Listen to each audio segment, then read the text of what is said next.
Ladies and gents, as you can see, we've got a brand new setup here tonight. So it's been, what are we rolling? 19th of July was the last Q&A we did. It was a little while, You were man. sitting at home, probably in your jocks. Yeah, I don't wear much under the camera, but do we'll it keep the that old- a secret just between us. Carl Stefanovic, I know you're always watching, big fella. Got his jocks on underneath and sitting there with a bag of fruit on top. It's fucking kicking happy days. Mate, welcome back. For those listening in for the first time listeners, long-time listeners, first-time callers, no-time callers, whatever everybody call it. This is our Axon live Q&A, so effectively we're here to answer any of your questions that you've got. Everything about ADF housing entitlements, transition, being a GC, fucking whatever you want, really. All of those things. And any of those questions that you got, the curly ones, throw them at us as we go through tonight. You know, we're live, we're raw, we're real. Yeah. I love the fact that we're now in the studio, RT. Like you said before, we were doing our Facebook Lives from home, from the comfort of our own, our own living rooms or offices or wherever that might be. Now we get an opportunity to feed off each other in the studio. So I'm really looking forward to that, mate. I can't see it coming through on my end now, so I don't even know when the questions come through. I don't even know who's fucking listening in yet, so that's going to be a bit weird. This is our first time doing this. We did a little rehearsal yesterday, which was cool, but obviously we didn't even know if anyone was bloody watching. So yeah, mate, I guess the good thing about us not doing a live Q&A like this has been 7 weeks. There's been a lot happen here since then. First thing I want to start off with is we've hired someone new, someone amazing. Her name's Kelly. Yeah. So we've effectively bolstered the long-term sort of strategic relationships part of Axon. So the whole after-sales service, if you like, when I'm explaining that to them, I'm like, what do you mean by that? I'm like, well, we don't really use that term in the business. But like, if you buy a car, and they're like, all right, cool. Someone gives you a call 6 months later. Someone sees you want a few upgrades, et cetera, et cetera. So now we've got Angie in the space and we've got Kelly giving her a hand to effectively allow, all of our clients. What do we got? Over 400 builds now that we've done. So there's a bunch of people sitting there that have now finished their build. A bunch of them have already come back around and, doing their second, third, fourth, whatever it is. But, if you've, bought a house with us over the last few years, then someone will be in touch with you real soon. So then we can sit down and sync and refresh and update your plan. It's one of those really unique parts to the business that we have. Like right up front where we do the coaching, one of the things that we discuss with, with our clients coming through is that it's not just about acquiring this first property for us. So it's not just about, getting this first property or the second property in our portfolio. It's about making sure that we can sustain this property in our portfolio so it's working for us for as long as it suits us, right? So that it's only like a hand-in-glove fit, mate, that we have a part of the business that actually provides that ongoing service to be able to get people, wrap our arms around them even harder as they go through that process to get us back in to make sure we can do those reviews so we can see what their portfolio is doing for them. Exactly. As the saying goes, the fastest way to have your clients go and work with someone else is stop communicating with them. Yep. We've been, I reckon it was just when COVID hit, actually, I went, there is no way, even when the borders are shut down, I cannot stop and just fucking have a guillotine come down and stop, communicating with our community. So it was a bit of a no-brainer that we actually got that going. I've finally got the chat up and running. Righto, Angie P's in the house, Mickey Gallen is there. Now I can finally fucking say hello to everyone, right? Dave Simpson, loving the studio setup. Mate, you helped do it, Dave. Kelly, hey guys, looking good. That's the Kelly I was talking about. Shania's in the house as well. So yeah, go ahead and let us know what you're thinking about everything so far. Mate, let's, happy for all the bunch of questions that come through. I think we had 3 or 4 come through to us, so we'll get to answering those real soon.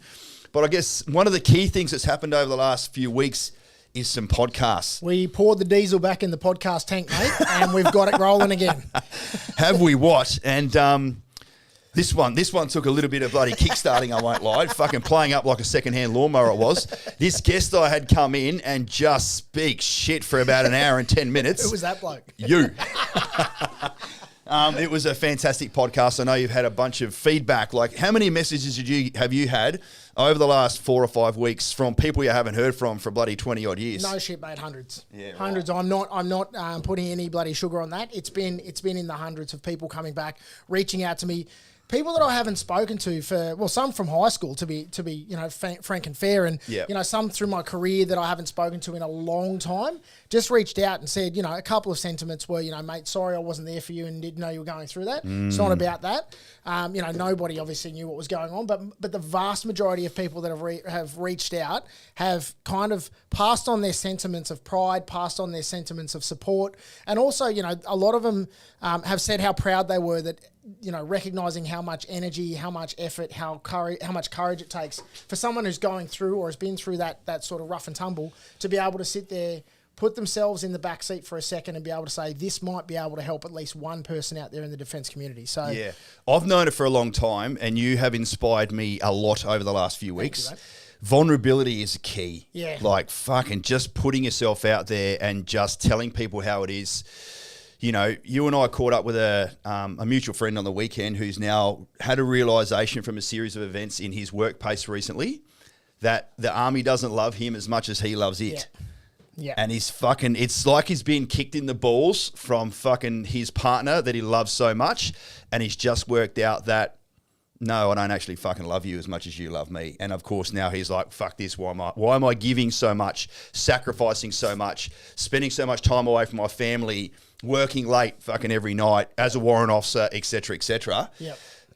It's difficult to see someone go through that. It is. But it happens to everyone. We say this all the time, mate. We all become veterans one day. And this is, whenever I'm sitting down and speaking to clients, friends, the wider defence community, I talk about making sure that when you do see that point coming up in your life, it's all about making sure you are planning towards something as opposed to running away from something. Because if you just slam the door behind you and try and take off, you're going to find yourself in a bit of a muddy puddle, as Peppa Pig would say. You're going to find yourself in a bit of a shit situation, on the other side when you're trying to unscramble everything, that if you just rush into it. Yes, the first thing I said to him was like, listen to Luke's podcast. Yeah. Get that under your belt. Like, literally I spoke to another guy yesterday, Dan. I've been speaking to him for about, 3 months, I suppose. Him and his missus are living in their own home, stuck in the 30-year mortgage trap. They know that. They're trying to get out. I know I've probably had 5 or 6 coaching sessions with them, just reworking a few things. I'm like, hey, man, let's have another chat tomorrow night, which was last night. I said, how's things going? He goes, actually, I'm really down at the moment, and I'm not coping very well. Medical issues, like when you get to your late 30s, early 40s, now 50s. Fuck, imagine if I was still serving, mate. No push-ups for me, or not many anyway, with a bloody bung shoulder. And he just realised that he now can't provide the same capability to the military as what he expects of himself. And he's like, I'm probably have to put my hand up and like, don't give me the J41 fucking classification. I need a J52, and I'm out. Yeah. And he's now goes, I don't know what I'm going to do though. Yeah. So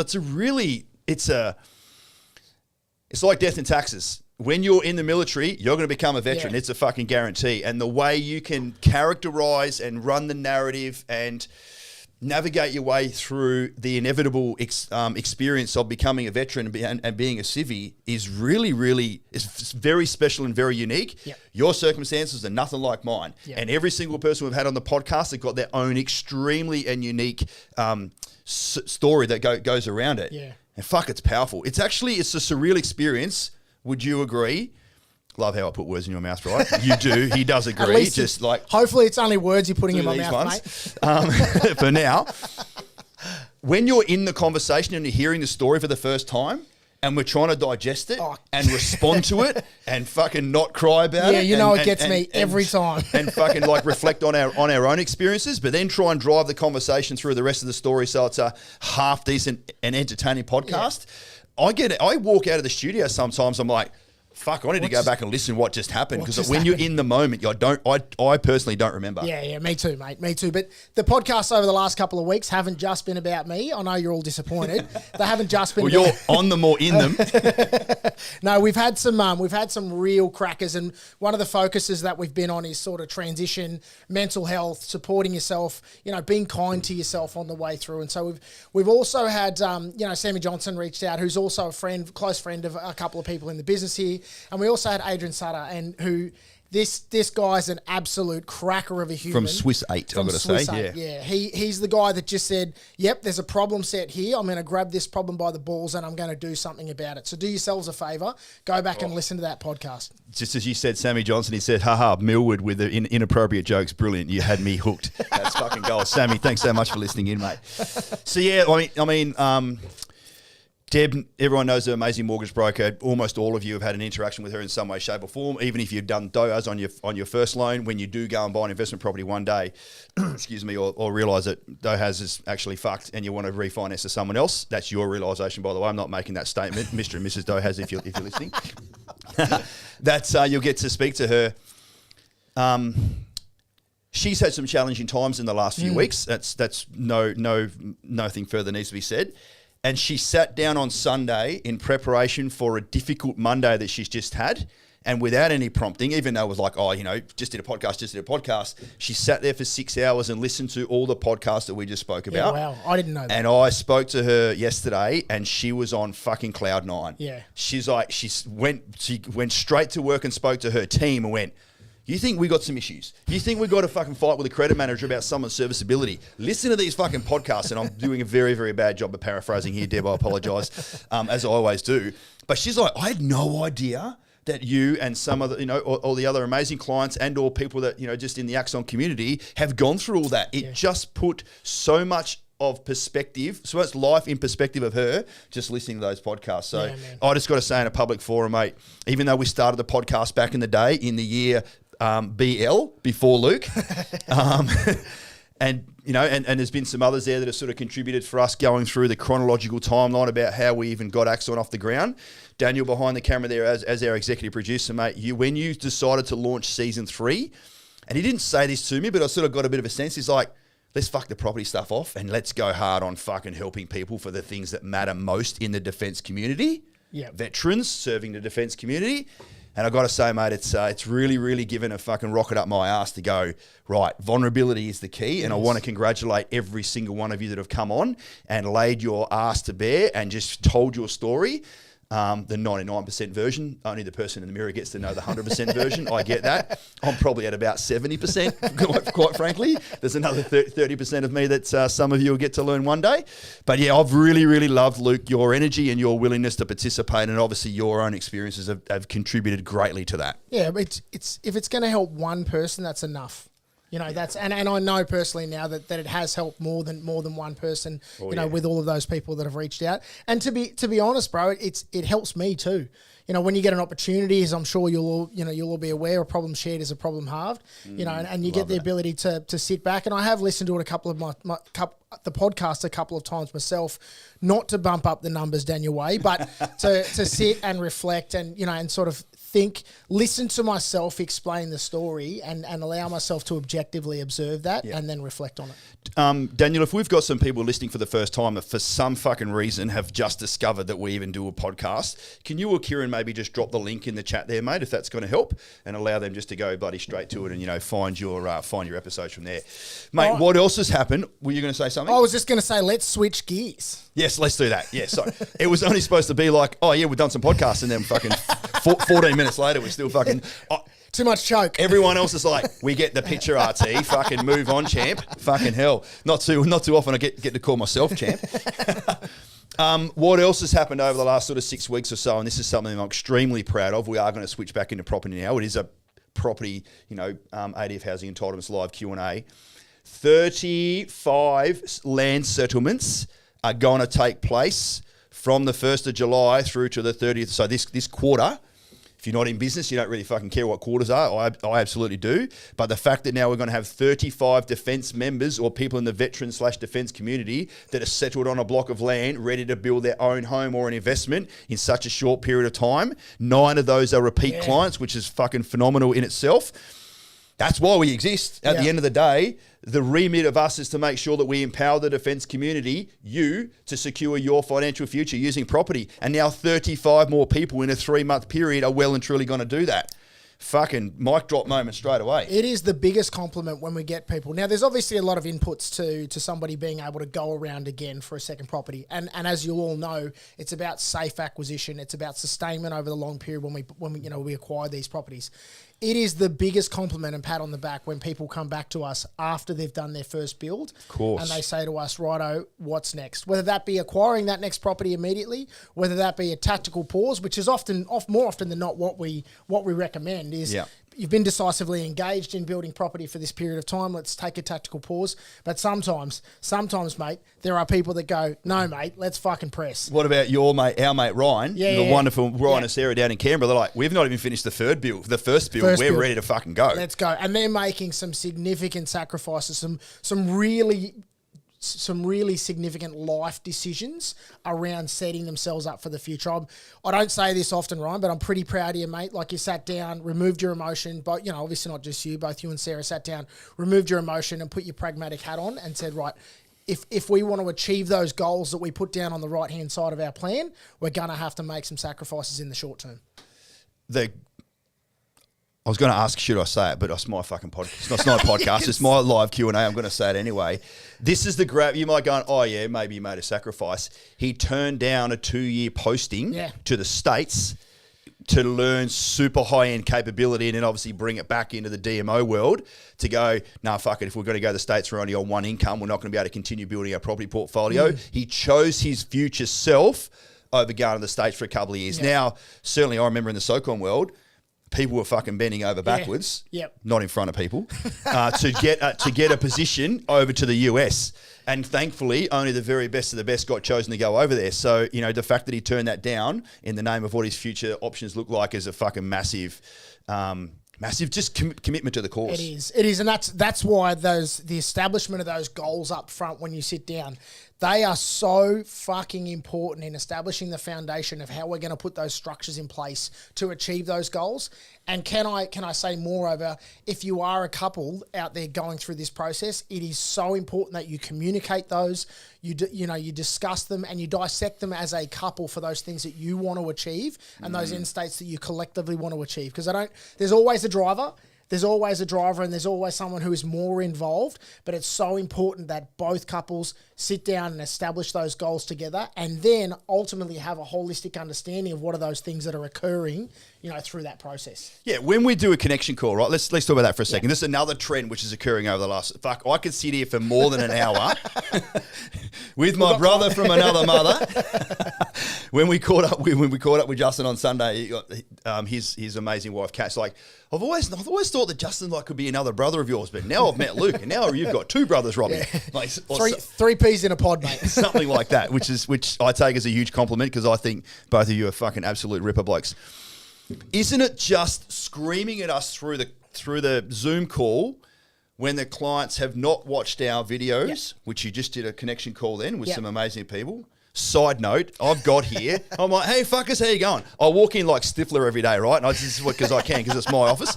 And I'm like, hey, fuckers, how you going? And Luke's just in there jawing off with someone. Then I'm like, he's fucking speaking Portuguese to these people. Who the fuck is he talking to? That's a first. Then I barged in. I'm like, hey, how you going? There's this defense couple sitting there in front of me. Tell us that. Talk about relatability. But of course, Luke, well, when you listen to the podcast, you know he knows how to speak Portuguese. Yeah, I give it a whirl. I do my best, ladies and gents. No, I jumped on and the wife is actually the Brazilian, and I recognised it from the name. I thought that's either got to be Portuguese or it's got to be Brazilian. And so as soon as we jumped on, I couldn't even see them yet, and I said, "Is that?" I heard her accent, of course, and that gave it away immediately. I said, "Are you Brazilian?" Yes, and I just started jawing off in Portuguese. That's a first, ladies and gents. What was her reaction to that? She loved it, mate. Her husband's like, "You're making me look like a fucking buffoon, Luke. You're making me look bad, mate. Can like you what you were before you learned Portuguese?" Yeah, and Ryan's on the other end of the call with us as well. The other property coach, the amazing property coach here with us. He's on the other end of the call, and he goes, "Mate, I don't know what the fuck's going on either." So he goes, "Can we please do this in English?" Yeah. But yeah, it was very evident that that they hadn't watched the videos, which is totally fine. And so, all right, no dramas. Had a quick chat. Yep. This is who we are. Go watch the videos. We'll have another connection call. All good. But the other thing that which is really, really evident is that if the person A and person B, and it's not necessarily the male serving member and the civvy missus, there's a lot of like female serving members with a non-serving partner. Yep. If they're not on the same page and we just ask a couple of basic questions going through the connection call, it is fucking like a big guillotine that gets dropped in front of everyone and go, there is a divide here as far as expectations and wants and desires and the reason why you're even on the call in the bloody first place. Yeah, so I guess, our guidance back to you, all of you, please. I can see a bunch of stuff in the chat in a minute. I'll come back to that in a second. When you engage with someone who's going to provide a service to you and you're talking about buying $600,000-$700,000 assets that's going to take the better part of 12 months to get done properly, sure, you're going to get the coaching and the guidance and the mentoring and the leadership from us to be able to get it done with you, you got to be on the fucking same page. Yeah, you do. You've got to work out what you want and come to us as a united front because, sure as fuck, we're not be going, oh yeah, the missus is not really into this. She doesn't really know what she's doing. Doesn't matter, Jono. You just come and sit with us, mate. We'll come up with a plan. It's not how it works. Sure as shit, fucking Sarah will be walking behind you one day and look at what you're looking at and go, I'm not fucking buying there. What are you doing? Yeah, absolutely. And that goes not just for the establishment, not just for the connection call. It's the whole way through, and doesn't just end, when you decide that we've hit that kind of end of the accumulation and we're starting to get into the consolidation point of our portfolio. You need to make sure that you're on the same page. You need to make sure you know how much is in your offset accounts. You know how much. I've got a story about that. You know how much is in your, in your loans. You know what your passwords are, like those basic level things. Because if that prick named Murphy shows up with his law, and something, the worst case scenario does go wrong, you want to make that period as stable as possible. Of course, managing all those other things that are going on. But even just things like buying and selling, even things like repairs to properties, need to make sure that you're both authorities for repairs and all of those good landlord sorts of stuff. You've got to be on the same page the whole way through, because they're collective outcomes that you're achieving. Yeah. Look, unfortunately, I have witnessed and experienced so much, well, not so much, but too much sudden death in my life, in and outside the military. So certainly, Murphy's Law and bad shit can happen at a drop of a hat. Yep. So you do need to make yourself wired tight. I literally had a coaching session on, Monday night, with a young lady, built and bought a beautiful 2-story home as their first home with her husband, partner, soon-to-be husband. He's now separated from the military, working down in Canberra. And I was just dissecting a few things, because they're now going to move out of their own home, let the door hit them on the arse on the way out, and turn it into an investment property. Fucking happy days. One of our perfect case studies. Absolutely the right thing to do. Yep. I said, all right, buddy. I'll just use the name Sarah again. I don't even know who fucking Sarah is, but she's getting a bit of a workout tonight. I said, okay, mate. So what's going on with things like how you guys managing your cash flow? Exactly what you just said. I can't believe you said that. How much in your offset account? Which lender are you with now? Boom. She's like, I have to sort of get back to you on that stuff. I'm like, mate, these are fucking pretty basic questions. What do you mean you're done? And she goes, oh, well, Luke's taking care of all that stuff. He's told me, and I guess I really should take a little bit more notice of it. I'm like, he ain't here, mate. He's down in Canberra right now. He's trying to focus on his career down here. You've got to grip this up. And I said it way nicer than this, I've got to say. I was giving her some energising guidance as Uncle Robbie, but also giving her a bit of a fucking, flip on the bloody fingers as well. Almost said tap on the bum there, but I didn't. I know that's what you thought I was going to say. About, hey, this is a reminder that you're fucking 22 years old now, and you need to be able to grip this shit up. Yep. And when he's talking to you about your finances, your combined finances in the fucking roof that you're living up. Again, I wasn't speaking in this manner. The roof that you're living under together, putting blind faith in someone else. Like, if something happened to him, heaven forbid, she would not be starting at ground zero. She's fucking underneath the table, not even knowing what fucking bank account to go to. It is a shit fight that can happen very, very quickly. And let's not forget the context of who you are and who we were out there. We're in the military, right? The balloon goes up, whether that's for short notice DAC taskings, whether that's for overseas deployments, whatever that may look like, we need to be in a position where we're prepared. So we can't reiterate strongly enough that when you go through this, if you're a couple, you need to make sure that you are on the same page, you understand. I know my wife's going to kick me in the ass for not applying this in my own life as well as I should. Ladies and gents, 6 out of 10. 6.5 out of 10. That's like 6 plus GST. That's what you just gave yourself, GST. No, but it is a good little salient reminder. Please, I'm asking everyone. I'm insisting, in fact, get on the same page with your significant other. And fucking, once you do that, life is fucking, you've got you doing your things, they're doing their things, you work in the middle, you fucking make it happen, and rocket fuel happens after that. Righto, let me go back to the chat. So that's a little bit of soapboxing that occurred, I guess it was. But at the end of the day, we're here trying to help people. And if people don't have their shit together and they're on the same page, I don't care how hard we work, not a fucking issue whatsoever. We're not like solicitors that are on $700 an hour every 6-minute increments, but it does become a bit of a waste of time. It can become a waste of time if we're putting effort and energy and coaching and guidance and mentoring into what people's futures look like, and they just fucking drop the ball. Righto. Angie Paradise, I love the podcast so much. Says sometimes sit in my car after the drive into the office just to finish an episode. I've done that too. Justin Simmons, hello brother. Loving the book. Loving the book recommendations as well. Keep them coming. Justin, I loved it how you mentioned that not being an avid reader. When you do start to get into it, and when you do pick up the skill of reading, for those who've been following me for a few years, a couple of years ago I did 75 hard, whereby it was mandated that you had to read 10 pages of a book every night or every day.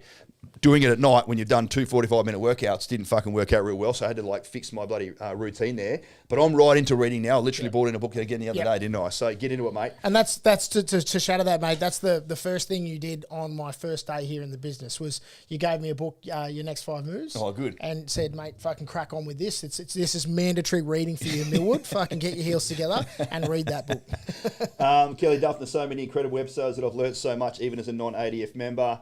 I've listened to the podcast. This is my wife, Tammy, by the way, featuring Damo today. And my God, I was giggling, learn a few things I didn't know. Damo got fucking kidnapped down in bloody. There you go. Watch that one. Way too many tears from the Axon podcast. Also new with tears for me. No, sorry, nothing new. Absolutely, Caitlin. I love it how we've got strong, resilient, forthright, amazing fucking women in this business. Yep. But they're very sensitive souls. Very sensitive. You are more too. than me. More than me. You are, but they are more sensitive than you. Yes, certainly way fucking more than me. There's no doubt about that. I say there's a lot of life admin most husbands don't know about. Absolutely. And then Caitlin, she says you are that husband. What else? I'll tell you what else is. I've got a call straight after this, and it's all like, I don't know. Sometimes it's a fucking flavour of the year. They're like, oh, I've heard about buying a property in a trust. Now, let me just prefix this. We are not providing financial advice. We're not providing tax advice. More than happy to draw off about our own personal experiences. We've got a property each in our own self-managed super fund, which has a bare trust attached to it. So we do provide you some pragmatic and real-time experiences in it. But I guess when people come to us like, oh, I'm like, what website or podcast or fucking magazine article did you read to go, tell me about it's a good idea to buy a property in a trust. Just in broad terms, mate, how does that work and what are some of the pros and cons? So for me, the first thing I asked is, what do you want to achieve out of it? Like that's always the case in the context that we need to put these things in, right? And more often than not, and you know, correct me if I'm wrong, RT. More often than not, when I have this discussion with people, it is around we want to protect our assets. That's usually the discussion point around it. Now here's the no bullshit. Unless you are a doctor, unless you are in a role where you are likely to be sued, then you are unlikely to need to have that level of protection that comes with that level of overhead and administrative requirement to set up the trust, to manage it over time. Because you'll need a financial advisor or a financial planner accountant to set up the trust. You'll need them to manage that trust over time. You lose a whole bunch of government exemptions. You lose, and that reduces the level of property tax. There's less lenders that Deb can go to from a finance perspective. And there's more complexity. They're less flexible with the approach that you can take, et cetera, et cetera. The contract structures need to be different. Therefore, again, reducing the number of lenders. So ultimately, you got to think back to what is it that you want to achieve out of this. Now, if it's in your self-managed super and you want to shift stuff across because it's your super, okay, and you want to move it into self-managed, sure, no worries, so long as you're in the position to be able to do that and it's advantageous for your portfolio. But if you're just throwing it into a trust because you want to protect your assets, you need to think very seriously about that if you're not in one of those jobs where you're likely to be sued. Yeah, it's like, I want to protect my assets. Why? Yeah. Or what from? What are you selling? What are you selling? What Jaws is coming your way? But so that's one thing. That's buying a property in a trust, and certainly I think maybe one thing that the accountant can give you some more advice on is that when you buy a property in your own name, you get the tax return back in your own name every year. When you buy it in a trust, it all gets delayed and it all gets like it. So you're effectively, some of the benefits of having a property which is negatively geared, therefore a bunch of tax coming your way, is not evident in a trust. So the cash flow is shit house. Yeah. The other part about it is if you've already got a couple of properties or there's properties in your family structure that you'd like to then maybe optimize for some future options down the track and then move them or transfer them into a trust, guess what? When you transfer anything these days, you've got to pay transfer and stamp duty.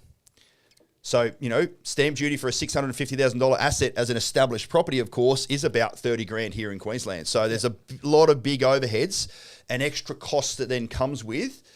It quickly then becomes, is the juice worth the squeeze? It does. It absolutely does. And that's ultimately goes back to what I was saying about what do you want to get out of it. If your cash flows out the wazoo, and you're not needing those two forms of guaranteed income off a property and you're happy to delay that, that tax credits that you're getting, then, perhaps it might be the right structure for you. But, if you're just starting out, just be fucking, be good at the basics. Just get the basics right when you're starting a portfolio.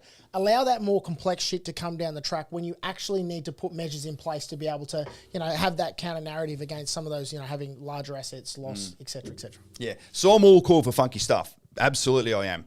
And when we're still talking about property, by the way.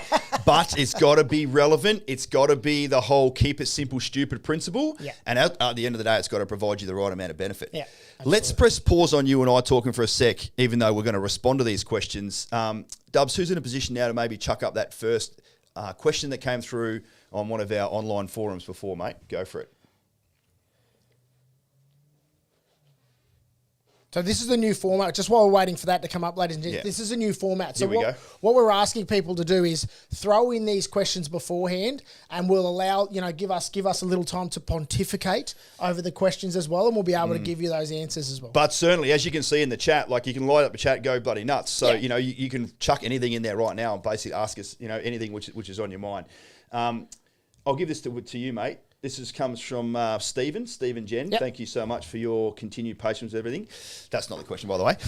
Can you give us a quick 2 minutes on first home buyer stuff, not talking about ADF entitlements, and how they interact with buying an investment property compared with owner-occupied situations? Okay, 2 minutes starting. Mate, no, I'm kidding, mate. No. Okay, so essentially the government grants that we have, they vary state to state. So we can't just paint a brush and go, this is the ultimate answer for that. That is very important to remember. Yeah. So where you're going to buy your investment properties and where you plan on buying your own home does vary state to state. Yeah. So that's a great upfront statement. Yeah. So even if, there are, an example of that, Steve, is that, even if, so for Queensland, for example, if you've owned an investment property in Queensland, you can then move into your principal place. So long as you haven't lived in that home, you can move into your principal place of residency if you purchase that in Queensland, and you still get a bunch of those government entitlements that come your way. First home owners grant, stamp duty exemptions, all of that good stuff.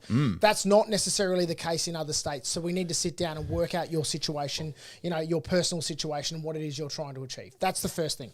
The second thing is that you'll find across all states is those government grants are not for investment properties. So they'll all be predominantly driven towards getting first home buyers into their first owned property, or perhaps a property if they haven't owned a property in the last 10 years with some of the new changes that have come into place. So I guess that's the 2 minute split, mate, is that all of those entitlements vary state to state, and none of them apply to an investment property. It's all about getting your bum in your own home. Yeah, I love that. And in fact, that goes for all your ADF housing entitlements as well. Yes. There's probably, I don't know, half the time people come to us and like, yeah, sweet, I'm in a position, I've got my deposit saved away, I'm ready to buy my first investment property. Do you reckon I should do DOHAS? I'm like, no, bro, it's fucking, you've got that mismatched whereby everything to do with ADF and government housing entitlements has nothing to do with investment. Yep. There's a big fucking black line down the middle of them that you cannot traverse. Yep. But it's important to state that you don't lose those entitlements, particularly the defence entitlements. You don't lose them if you buy an investment property. They pop up on the shelf and they wait for you to when you are ready to put your bum in a seat in your own home, that you can then employ those in a time where it suits your portfolio best to be able to leverage the most out of that cow as you can get. Yes, very good point. And look, at the end of the day, first home owners grant's $15,000. HPAS is about 11 grand. I got out having not used any of my defence housing entitlements. How many did you use, bro? 0. How's this? I thought, fucking awesome. Me and Tam are just about to finish building our house. I'm finally, and now that there's not the 5-year moratorium on using your DOHAS, I'm like, I'm going to be able to use my DOHAS. That's fucking great. I was still serving in 2008. Tell us about that, mate. I'm not on the house contracts. The house is in Tam's name. So no DOHAS for me. None. But you know what? It's 12 grand a year, $1,000 a month, which is not to be sneezed at. It's double to what it was a year ago when interest rates were so low. So thankfully the DOHAS subsidised have incrementised, Sarge, with what the overall interest rates are going like. So, but it's certainly worthwhile, and that's another reason why you need to sit together and actually do a plan. That's probably a good segue into discussing the benefits of living in your own home, of investing, or rent vesting as we call it. Whilst we're in the military, we're in the rock and roll of the posting cycle. We're only going to be in a place for a couple of years, and then we're going to be picked up because DOCM schema, all of those, and the subsequent or the other agencies, career management. they're going to tell you to move because that's what happens in defence. And you know what happens when you buy your own home and you pour your emotional capital in it? You don't want to let it go and you don't want some other prick living in your house.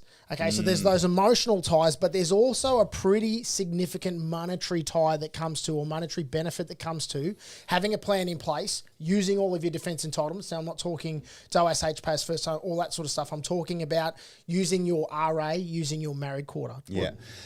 RA and married quarter are probably the two least mentioned ADF housing entitlements that people inquire with us about. Yep. If you're posted to a location and there's no suitable on-base accommodation and or you're married with dependents in whatever configuration that looks like, Defence has a remit to put a roof over your head. And you can pay between $250 a week and $300 a week in a married quarter. No dramas. Obviously less if you're living on base, depending on your group rank entitlement, if they still call it that. Corporal, sergeant, lieutenant, captain, major, whatever it's going to be. But here's the thing. We've actually crunched the numbers recently. And let's just say your interest rate on your own home's at 5.8%. Pretty standard. $650,000 loan. You'll be on principal and interest repayments. Listen to these numbers for a second. This is what I love about this part of the conversation, whereby at the end of the day, it makes zero difference to you or I what people do with their property moves. Yep. We know the right ones to make based on some mistakes that we've personally made and 400 plus other people that have got it all right. All right. So we've got a bit of track record there. You know, so if you're going to pay I've just got some stats here, so bear with me. 5.8% interest on your $650,000 loan. That's about $45,000 a year in interest, principal and interest repayments. Say you've got another $5,000 or so whereby you need to be able to pay your rates, any maintenance, insurance, etc. So that's $50,000 a year or $950 a week that you need to be able to now pay for living in your own home.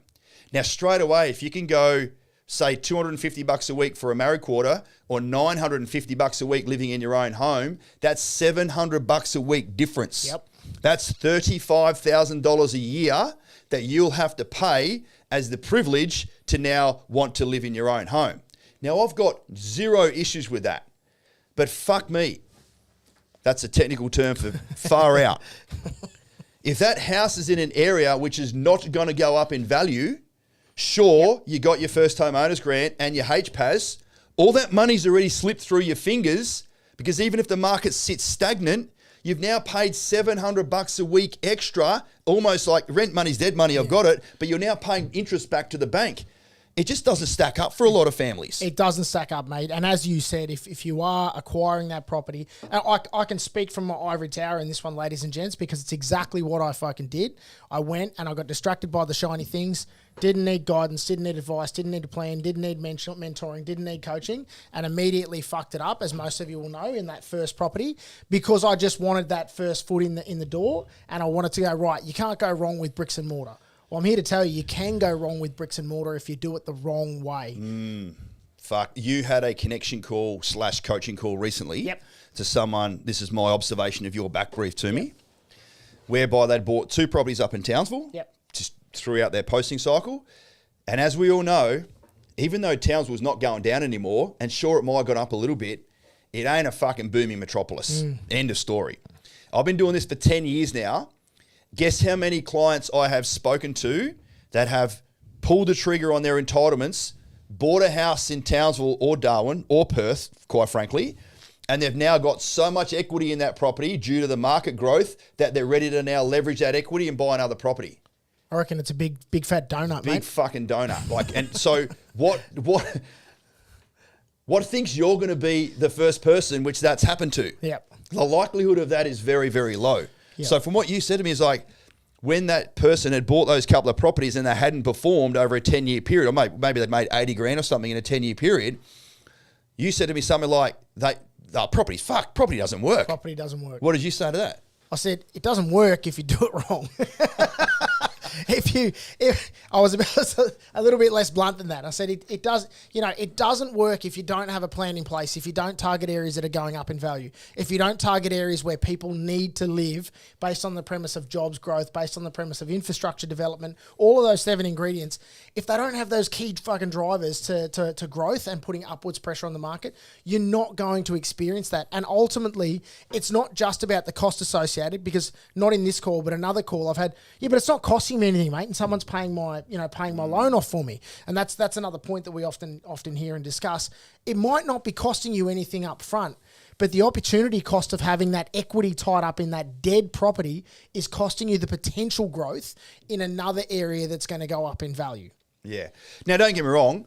If you plan on living in this house for the next fucking 10 plus years, it becomes a lifestyle decision, not a wealth creation decision. Yep. And by fuck, don't come whinging back to me if you're like, oh, the house that I bought back then, it didn't go up in value. I'm like, yeah, well, I fucking told you that. Well, that's just why we don't waver, mate. That's why we don't waver away from those key locations that we've done the thousands of hours of research on.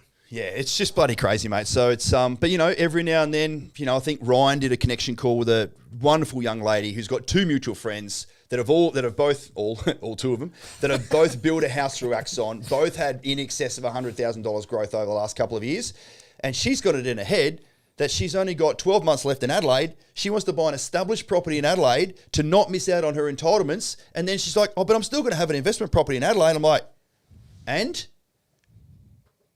It'll be like my heartbeat after 1,000 beers, mate. It's just, it's not going anywhere. I'm like, did she watch the videos I said to Ryan? She goes, yeah, she's watched the videos. I'm like, she wasn't fucking listening to the videos. She might have had them on the background whilst watching fucking Home and Away. But no, it's just, it's fascinating. And I'm not having a crack at anyone, far from it, because if I can put some words in your mouth, one of the things you love about this business, and certainly something I still love 10 years later, is that when you do the connection call and you see someone for the first time, you have fucking no idea what's about to come from that conversation. And it's like, talk about think on your feet, talk about being reactive, talk about showing empathy, talk about showing, be willing to bloody smack people over the fingers and tell them the truth about things and don't sugarcoat stuff. Yeah. It's pretty fucking exhilarating, isn't it? It's definitely a learnt skill, being able to have frank and fearless conversations with ultimately strangers up front, people that you get to know very well going through the process.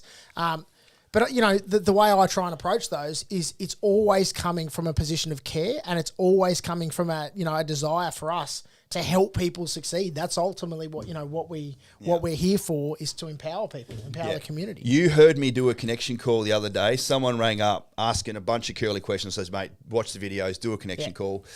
And he had a little bit of knowledge, and he thought he was doing some stuff there. And we got off the end of that connection call, and you went, I don't know if I could have taken that any further. I don't know if I could have knocked those curveballs out. And do you know what I said to you when I walked out the door just over your right shoulder? When you want nothing from a conversation, it's fucking like you can be as frank and fearless and forthright but friendly and professional and courteous on a call, no matter what. Yeah, awesome. So, all right, let's go back here for a second. I know I was just about to say, first and foremost, Brady Cam was in the house. Hey, GC's reporting from the GC with a GC listing. Thank you, mate. Insights from Fran, which is great. Fran saying again, think with your calculator, not your heart. So, question for Luke. Kieran, we'll come to your other. We've got 2 other questions I know that have come in that I do want to cover off. What part of Axon is giving you the most trouble now? I'm glad he didn't say me. Finding builders, land, whatever else. Yeah, so I guess what's the dynamics of the landscape at the moment? Okay, so the biggest thing for us, I think, at the moment that we are having to wrap our heads around is the complexity of getting into a property for a single dingle. So someone who is trying, as we know, the first property is the hardest to get. It's also the most important to get right. Of course, with the interest rates, moving up and stabilising back to where they've historically been, there's also been a significant amount of growth around the country as a result of a number of market pressures across the country, and then also fixated on the locations, micro locations as well. The complexity in that is the younger people having the deposit and costs in their back pocket, even if we can do a bit of wizardry and move some stuff around and plan some things out for them to leverage and maximise entitlements where it suits their portfolio.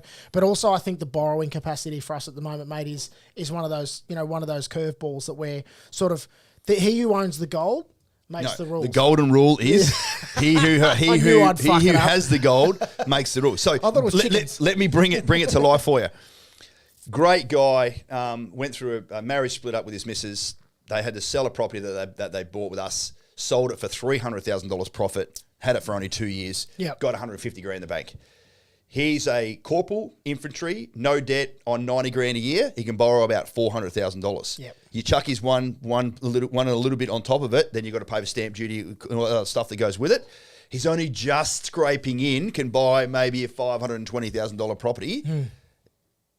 So, I guess what you're saying there is it's very, very difficult these days, and not everyone's got 150 lazy sitting around to be able to sort of throw at it. So, it is a challenging part of what that sort of looks like, Robbo. But in answer to your direct question, even though you posed it to Luke, getting access to land is actually easier. Yeah, it is. Yeah. And maybe just talk about the builders and stuff as well. So I just saw the EG and I thought I'd ad-lib, mate, on what his question might have been. That's all. That's why I went, no, I'm kidding. That's fucking no worries. Tell us about the good trend which is occurring. So the good trends, land's freeing up. So there was a huge number of market pressures that were placed on us. We had torrential rain that was slowing down developments. We had COVID overlaying the top, which meant we had less people available to be able to do the work to prepare those estates and all that sort of stuff.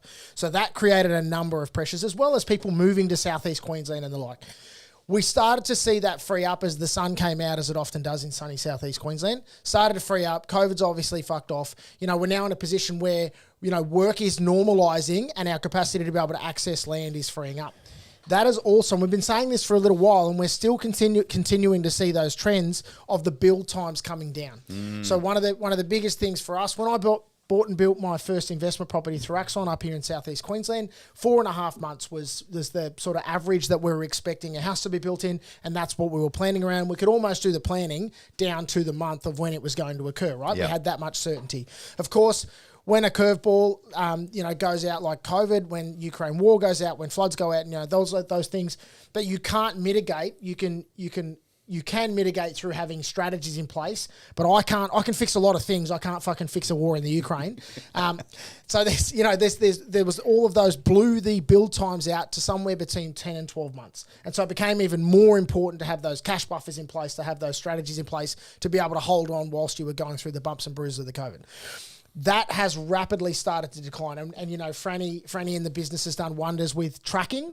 She pulls numbers out her backside and ear holes and every, stats and trends and all that sort of stuff. And it's been really great for us to be able to drill right down into what's actually occurring. In to the point whereby we share these trends with each of our builders, obviously redact what the other builders are and go, that's how you stack up. That's where you're sitting against everyone else. And they fucking love it. They love it. To their credit, they love it. Yeah, they absolutely love it. No names, no pack drills, of course. We share it. We share it across the board.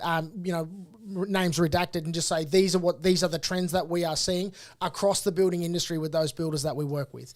To answer your question, Robbo, we are rapidly seeing that come back down, mate. So we're sitting at about somewhere around the six month mark. We're still obviously putting some fat on that when we plan out, because things can still sort of move, and we want to have that fat to be able to, we're conservative in our approach when it comes to it. We always make sure we've got that room to move when we're talking about facts and figures.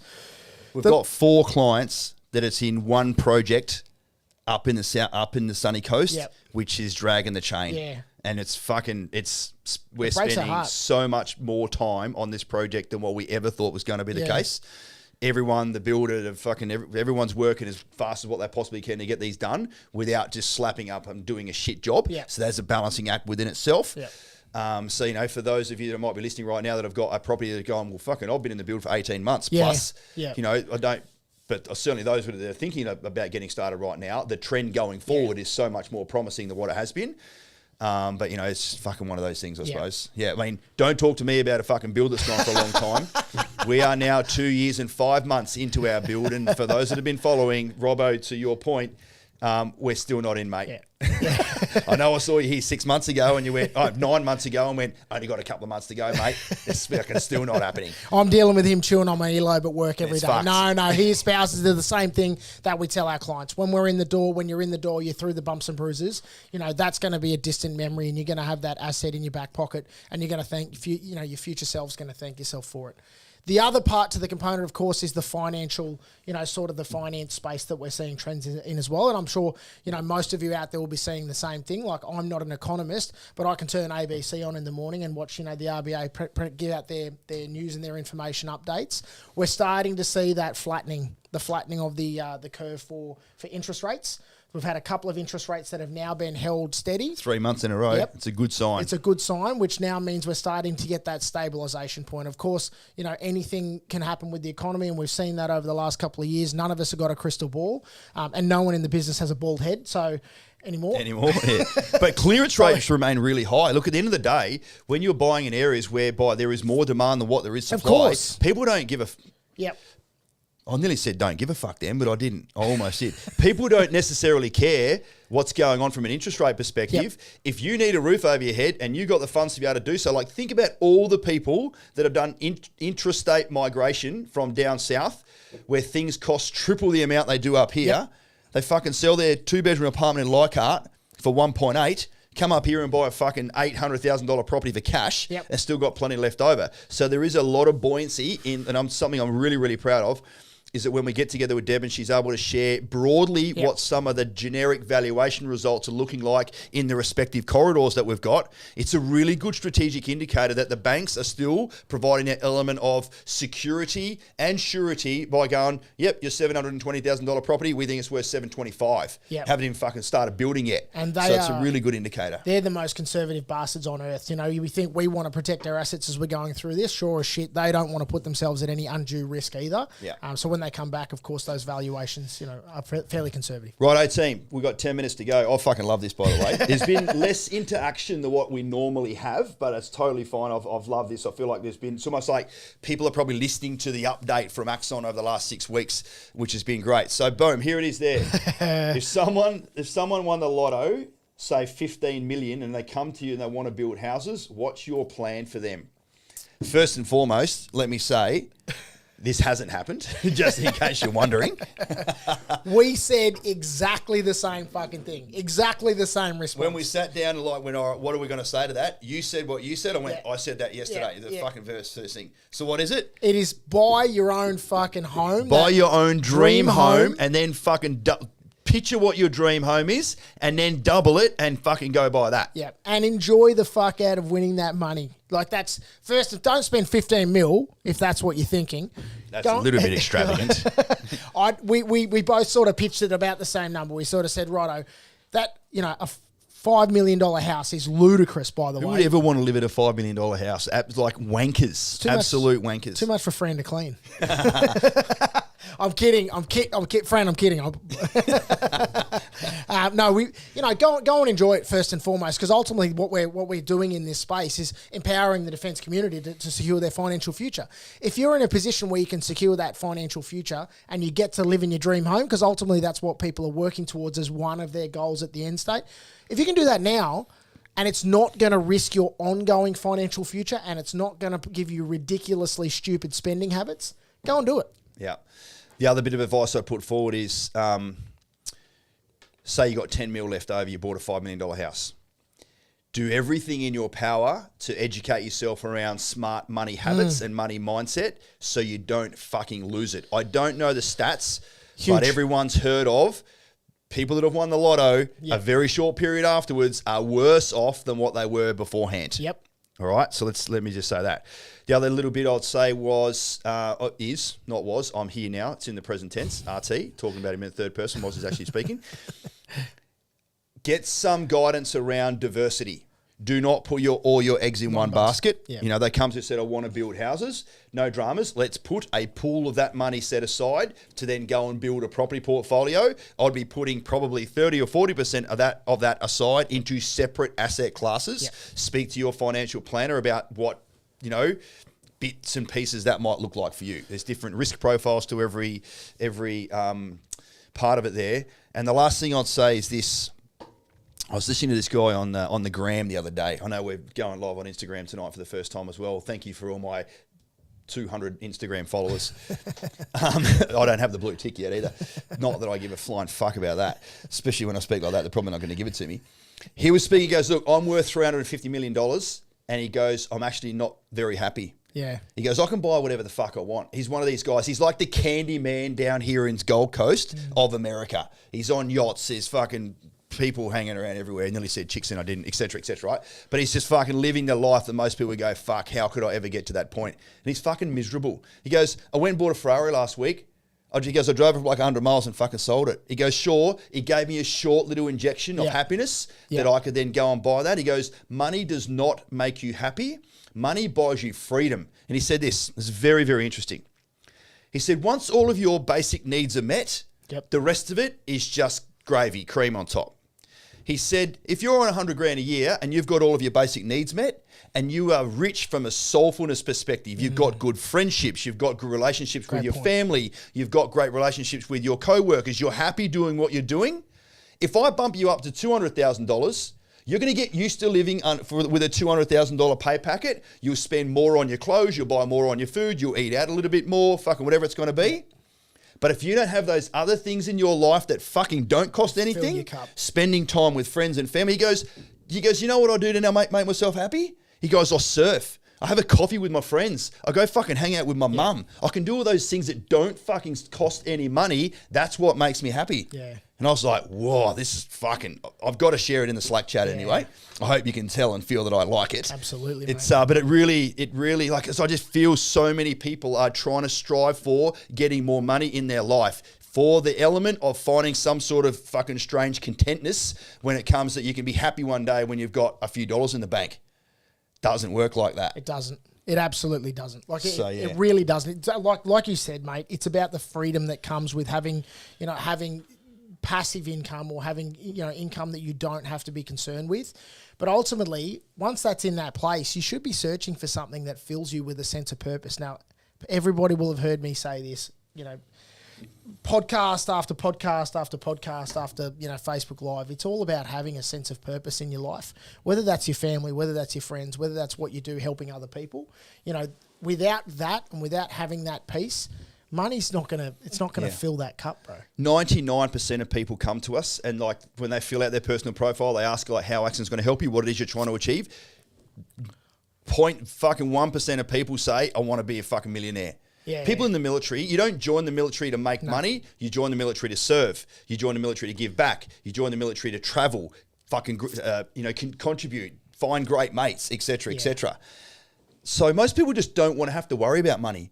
People just want the security, and surety of making sure their family and themselves are going to be looked after, and they can like go on an overseas holiday once a year, maybe buy a nice car, get that fucking watch that you want with the DVA payout, whatever it's going to be. But then you just fucking go back to living a normal life. Yeah, absolutely. So it's a very interesting question, Mick. Thank you so much for pushing that through, and hopefully.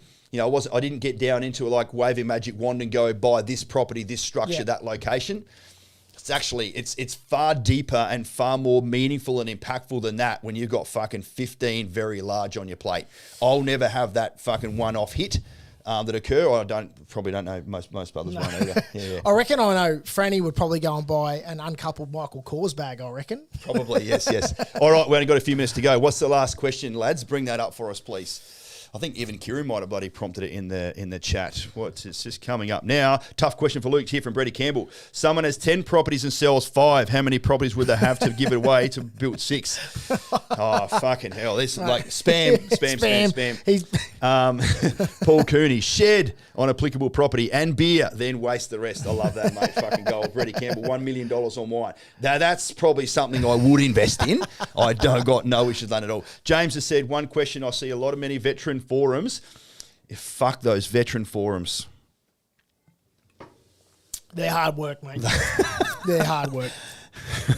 They're hard work. A lot of people on there are trying to just get access to information. A lot of people are trying to get support and get understanding of the complexity comes is, no one on there's a fucking expert, right?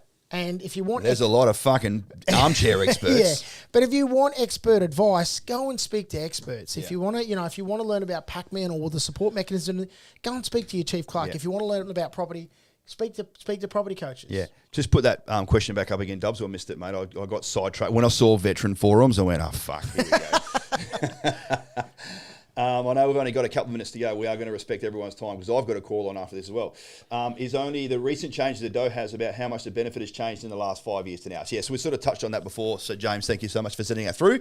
Whereby you don't have to worry about now the 5-year guillotine comes down about after your service. If you were still serving on or about 2008, then you've got effectively infinity now to be able to use your dough has until some other fucking MP comes in and then decides to change it down the track. Yeah. So the parameter still stands, though, that once you leave defence, once you separate from defence, you only get one shot at it, right? And you revert back to tier 1 if you did less than 20 years. Yeah, or medically discharged, etc. So I would have got tier 3. If you've got the simple simple exit strategy that you're going out under your own steam, less than 20 years, you revert back to tier 1. But it's so important to know the process of being able to apply for that certificate because it's one shot. So if you get out and you say, right, I'm going to buy this property, apply for your certificate, you get that certificate, approved, and it comes out to you, and something goes pear-shaped with that property, and you don't go through with it, you've got 12 months from the issuing time, the time that it's issued to you, to be able to use that, or it's gone. Gonski. Gone. Thinking about Gonski, we're Gonski in about 30 seconds, so we'll be back in 1 month's time. 1 month. Please, I'd love to know in the chat or just send us a little message about whether you like this new format, etc., etc. So I've loved the questions so far. Thanks so much for the interactions. Thanks so much for all the love. Amazing there. Last question, boys. Yasmin wants to know if you're being sponsored by SodaStream yet.